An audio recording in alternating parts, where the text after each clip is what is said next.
کربلا کے 35 سال بعد حضرت زین العابدین کو زہر دے کر کیوں مار دیا گیا؟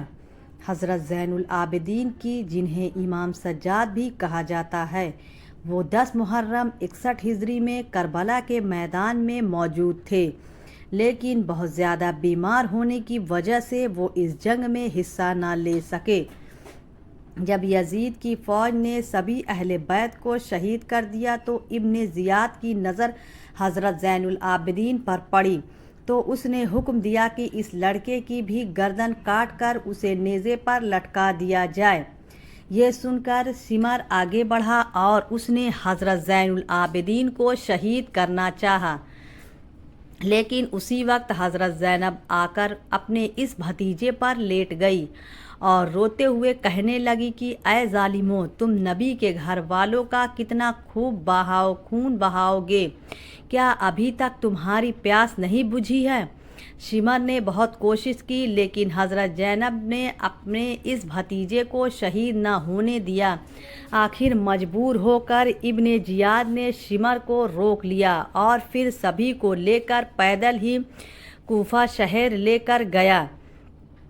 یہ بھی شاید اللہ ہی کا ایک فیصلہ تھا کہ حضرت زین العابدین کربلا کے میدان میں شہید نہ ہوئے، کیونکہ اس دن مردوں میں صرف حضرت زین العابدین ہی بچے تھے کہ جنہیں یزید کی فوج شہید نہ کر پائی تھی، اور پھر انہی سے ایک اولاد چلی کہ جنہیں آج سید حسین کہا جاتا ہے، لیکن آگے چل کر 35 سال بعد انہی بنو امیہ والوں نے حضرت زین العابدین کو بھی زہر دے کر بے دردی کے ساتھ شہید کر دیا۔ تو دوستو، وہ واقعہ کیا ہے؟ آئیے جانتے ہیں۔ حضرت حسین کے لڑکے امام زین العابدین کی پیدائش سن 38 ہجری میں ہوئی۔ آپ بچپن ہی سے بہت نیک مزاج اور اللہ کی عبادت کرنے والے انسان تھے، ہر ایک سے ہنسی خوشی ملتے اور کبھی کسی سے جھگڑا نہ کرتے۔ حضرت زین العابدین کی پیدائش کے وقت ان کے دادا حضرت علی موجود تھے اور اس وقت مسلمانوں کے خلیفہ و بادشاہ تھے۔ حضرت زین العابدین کی پیدائش کو ابھی کچھ ہی دن گزرے تھے کہ اچانک ان کی اماں بہت زیادہ بیمار پڑ گئیں۔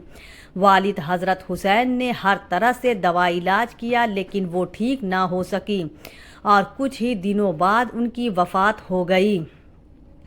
امی کی وفات کے بعد حضرت زین العابدین کو ان کی خالہ نے پالا پوسا تھا۔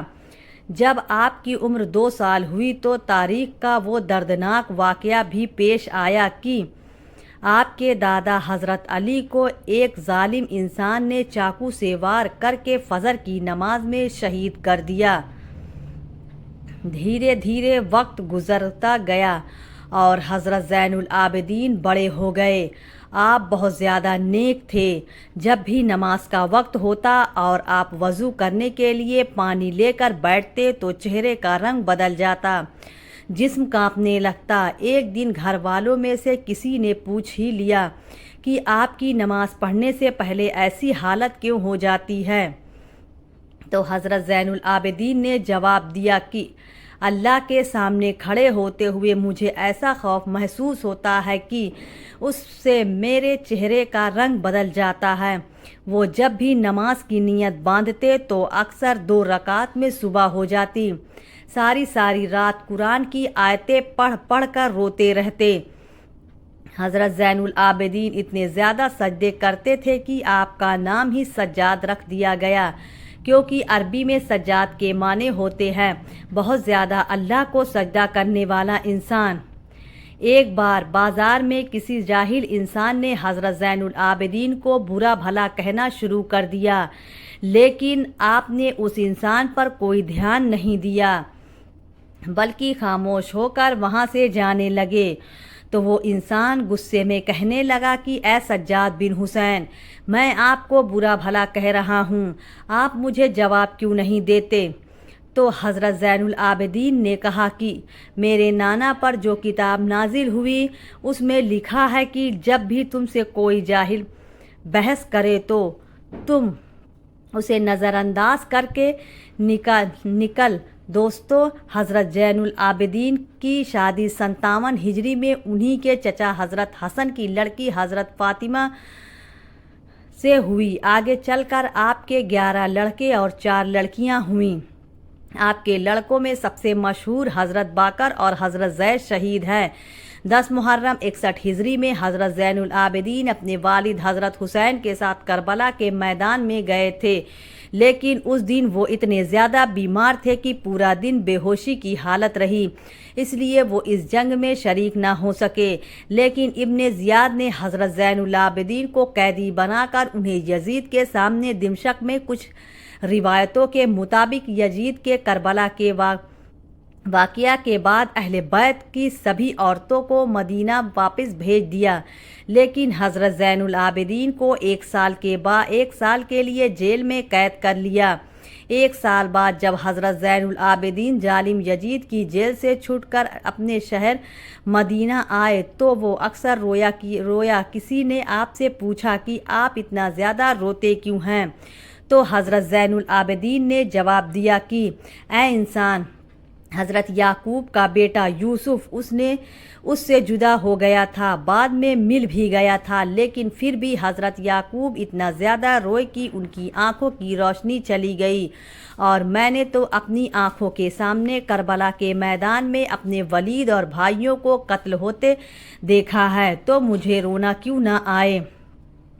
जब भी हज़रत ज़ैनुल आबिदीन से पूछा जाता कि आपको सारी ज़िंदगी में सबसे ज़्यादा तकलीफ़ किस दिन हुई, तो आप जवाब देते कि यजीद के महल दिमकश में हज़रत ज़ैनुल आबिदीन के दिल पर सबसे बड़ा सदमा ये लगा था कि यजीद ने नबी के घर की बेटियों का दुपट्टा हटाकर उन्हें बेपर्दा बाज़ारों में ला खड़ा किया था। हज़रत ज़ैनुल आबिदीन जब भी उस मंज़र को बयान करते थे और अपनी फूफी हज़रत ज़ैनब का जिक्र करते तो सारा जिस्म कांपने लगता और आँखों से आंसू बहने लगते। हज़रत ज़ैनुल आबिदीन जब यजीद की जेल से छूटकर मदीना पहुँचे तो नाना हुजूर की कब्र पर खड़े होकर रोते हुए कहा कि ऐ मेरे नाना, मुझे यजीद ने जेल में ऐसी तकलीफ़ें दी कि शायद वो किसी ग़ुलाम को भी ना दी जाती हो। ऐ मेरे नाना, हमारे घरों की औरतों का दुपट्टा हटाकर उन्हें बेपर्दा करके बाज़ारों में फिराया गया, लोगों के सामने उन्हें रुसवा किया गया और हम अहले बैत को बहुत सताया गया। यजीद की हुक्म ख़त्म हो गई और जब कई सालों के बाद अब्दुल मलिक बिन मरवान बादशाह बना तो उसे हर वक्त ये डर सताता कि कहीं हज़रत ज़ैनुल आबिदीन खड़े होकर अपनी हुकूमत का ऐलान न कर दे, क्योंकि उनके हुकूमत के ऐलान करने पर सभी लोग उन्हें अपना बादशाह तस्लीम कर लेते और अब्दुल मलिक के हाथ से हुकूमत चली जाती। इसलिए उसने अपने सबसे जालिम गवर्नर हज्जाज बिन यूसुफ को हुक्म दिया कि हज़रत ज़ैनुल आबिदीन को कैद करके बेड़ियाँ पहनाकर मेरे महल शाम में पेश किया जाए। बादशाह के हुक्म पर हज्जाज ने रात के वक्त एक बड़ी फ़ौज लेकर हज़रत ज़ैनुल आबिदीन को उनकी घर से उठा लिया और फिर उन्हें बेड़ियाँ पहनाकर जेल में कैद कर दिया।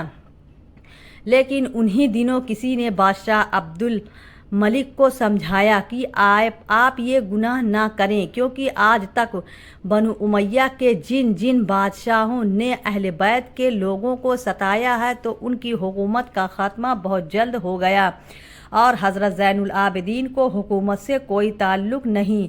वो तो बस हर वक्त नमाज व रोज़े में लगे रहते हैं, उन्हें इबादत के अलावा किसी से सरोकार नहीं, इसलिए उन्हें उनकी हालत पर छोड़ दो। कुछ बड़े लोगों के समझाने पर अब्दुल मलिक को भी ये बात समझ में आई और उसने फ़ौरन हज्जाज बिन यूसुफ के पास एक ख़त लिखकर पैगाम भेजा कि हज़रत ज़ैनुल आबिदीन को रिहा कर दो और उन्हें इज्जत के साथ उनके घर पहुंचा दो, क्योंकि हमें उनसे कोई ख़तरा नहीं है।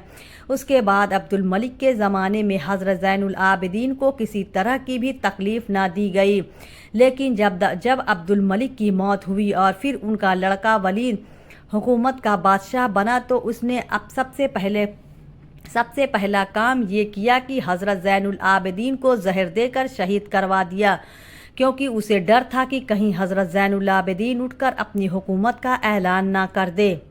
کربلا کے واقعے کے پورے 35 سال بعد 25 محرم سن 95 ہجری میں حضرت حسین کے اس لڑکے حضرت زین العابدین کو بھی زہر دے کر شہید کر دیا گیا اور ان کی تہجیج و تکفین انہی کے لڑکے حضرت باقر نے فرمائی۔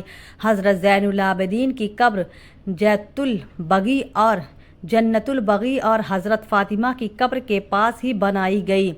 آپ کی وفات کے بعد آپ کا ایک خاص اونٹ آپ کی قبر کے پاس آ کر بیٹھ گیا اور برابر روتا رہا، یہاں تک کہ 3 دن بعد اس اونٹ کی بھی وفات ہو گئی جو قبر پہ آپ کے بیٹھتا تھا۔ اللہ تعالی ہمیں بھی ان لوگوں کے نقش قدم پر چلنے کی توفیق عطا فرمائے۔